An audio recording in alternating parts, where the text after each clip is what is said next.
No matter what Cirque du Soleil show I see, it's always the same. I am blown away by the acrobatics, dazzled by the visuals, and only peripherally aware of the story being told. That is the case with Volta, now in an 8-week run at Hard Rock Stadium in Miami Gardens. This show mixes extreme sports such as BMX riding, bungee jumping, and parkour into the usual milieu of work with trapeze, juggling, contortion, tumbling and Swiss rings. It's admirable that the creative team at Cirque du Soleil try to weave a tale into their human circus shows, giving the entire franchise, 22 shows currently up and running, a design theme and a signature theatrical topspin.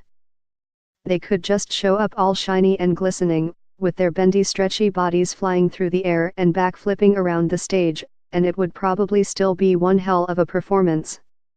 Still, you might need to know going in that the production is centered on a character named Woz, a game show host on the wildly popular Quid Pro Quo TV program.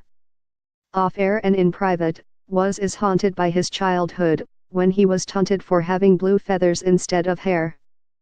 The population of this fantasy world is divided into 3 classes. The Greys are the everyman, walking in formation and engrossed in their smartphones. The Greys live for Woz's show, hoping for instant celebrity if they can win the talent contest. Those who triumph on the show are elevated to elite class, and get to wear metallic, neo-Baroque costumes. On the fringes are the free spirits, a group of open-minded, life-loving travelers who give Woz the confidence to be his true self and to rock those turquoise tresses. That's on a lofty level. Here's what really happened. 8:09 p.m. the television pre-show starts, where it is decided who will appear on tonight's episode. A few Greys appeal to different sections of the audience to root for them as they compete doing a few flips and handstands. One poor contestant's less than stellar act gets a withering comment from the MC, "It didn't blow my mind, but it certainly blew." The 6 and 5-year-olds sitting in front of me and my husband, Gary, seem to think this is the funniest line ever. They are still giggling long after everyone else has moved on. 8:15 to 8:17 p.m. Woz is having a flashback, which is shown to us through video, of him cutting his blue feathers off his head as a child.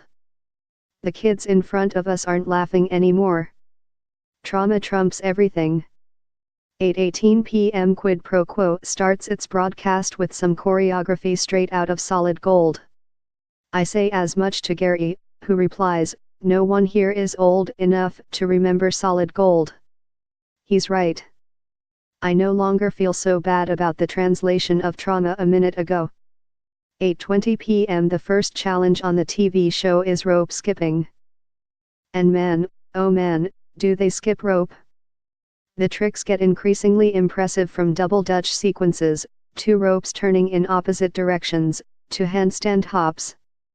8:23 p.m. the winner of the rope skipping gets to become an elite, which means a glossy makeover. Then, there's more jump roping, but this time with some breakdance moves thrown in.